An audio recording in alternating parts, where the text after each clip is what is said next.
নারায়ণগঞ্জ ২৫০০ থানা পুলিশ পাঁচরখি এলাকার রবিউল ইসলাম ২৬ হত্যা মামলার ২ আসামিসহ বিভিন্ন অভিযোগে ৬ আসামিকে গ্রেপ্তার করেছে।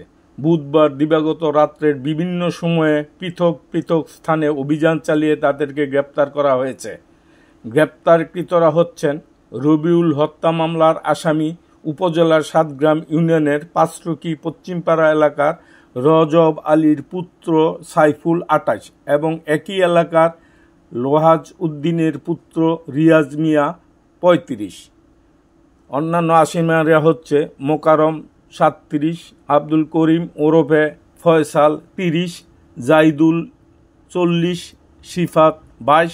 হত্যা মামলায় গ্রেপ্তারকৃত ২ জনকে রিমান্ড চেয়ে বাকিদের বৃহস্পতিবার দুপুরে নারায়ণগঞ্জ আদালতে প্রেরণ করেছে।